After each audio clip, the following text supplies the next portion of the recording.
లేకపోవడం, ఎవరు కూడా లైన్లలో నిలబెట్టలేదు.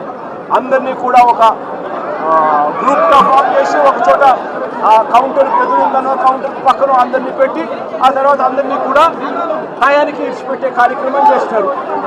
దీనివల్ల ఈ ఘటనలు జరిగాయి. ఇదే పోలీసులు, ఇదే చంద్రబాబు నాయుడు గారు ఎంత దిక్కుమాలిన అబద్ధాలు ఆడుతూ ఉన్నారు అని అంటే, ఇదేదో ఒకే ఒక చోట జరిగింది, అది కూడా తప్పే. విష్ణు నివాసం వీళ్ళు ఫైల్ చేసిన ఎఫ్ఐఆర్ కాపీలో విష్ణు నివాసం దగ్గర ఒకరు చనిపోయిన ఎఫ్ఐఆర్ రిజిస్టర్ అయింది. బైరాగి పట్టడిలో 5 మంది చనిపోయినట్టు మరో ఎఫ్ఐఆర్ రిజిస్టర్ అయింది. ఇక్కడ పోయి చూస్తే వచ్చిన వాళ్ళు రకరకాల అన్ని ప్రాంతాల నుంచి, రకరకాల కౌంటర్లు ఎక్కడెక్కడ ఉన్న అన్ని కౌంటర్ల నుంచి వచ్చిన మనుషులు, తొక్కిసలాటలో ఉన్న మనుషులు ఇక్కడ కనిపిస్తారు. కారణం ఏమిటి? టీటీడీ అనే ఒక వ్యవస్థ ఇంత ఇంపార్టెంట్ రోజున, వైకుంఠ ఏకాదశి రోజున ఇన్ని లక్షల మంది వస్తారు అన్న సంగతి తెలిసి ఇంత దారుణమైన అరేంజ్మెంట్లు చేయడం జరిగింది. దీంట్లో బాధ్యులు ఒక టీటీడీ ఒకటే కాదు, TTD, entire SP, police department, collector, entire revenue department, వీళ్ళందరూ కూడా దీంట్లో భాగస్వామే, ఇంక్లూడింగ్ చంద్రబాబు నాయుడు గారు.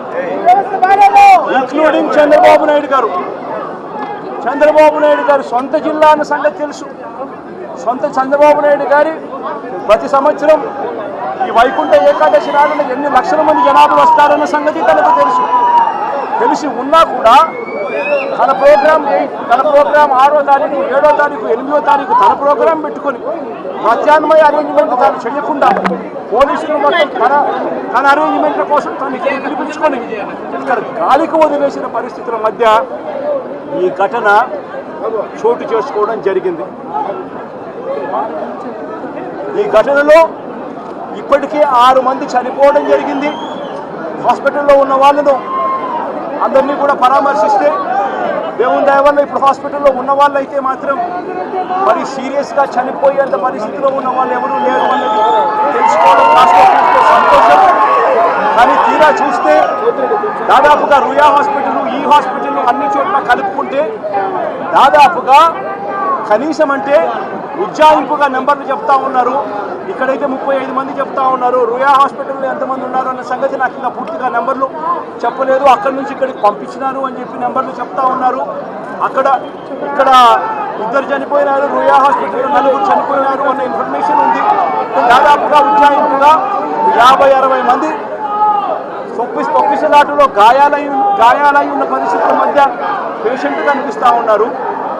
6 మంది చనిపోయిన పరిస్థితుల మధ్య మొట్టమొదటిసారిగా తిరుపతిలో ఇలాంటి ఘటన చోటు చేసుకుంది. ఇంతటి దారుణమైన పరిస్థితుల్లో వీళ్ళు వ్యవస్థను నడిపే కార్యక్రమం చేస్తూ ఉన్నారు. ఇక్కడ ఉన్న డిపార్ట్మెంటు, ఇక్కడ ఉన్న పోలీసులకు, ఇక్కడ ఉన్న టీటీడీ సంబంధించిన పెద్దలు, వీళ్ళెవరికీ కూడా టీటీడీ అన్నది ఎందుకుంది, టీటీడీ అన్న దాని విశిష్టత ఏమిటి, ఇక్కడ ఉన్న పోలీస్ డిపార్ట్మెంట్ కానీ, ఇక్కడ ఉన్న కలెక్టర్లు కానీ, ఎస్పీలు కానీ వీళ్ళు టీటీడీకి సంబంధించిన ఇటువంటి ఇంపార్టెంట్ రోజుల్లో ఎటువంటి జాగ్రత్తలు తీసుకోవాలి అని చెప్పి వీళ్ళందరికీ కూడా దశాబ్దాలుగా ప్రోటోకాల్ ఉన్నా కూడా వీళ్ళెవరూ కూడా పట్టించుకునే పరిస్థితులు లేరు. టీటీడీ చైర్మన్ దగ్గర నుంచి పోలీసు వ్యవస్థ దాకా కూడా ఎవరు కూడా తిరుమలలో ఇన్ని లక్షల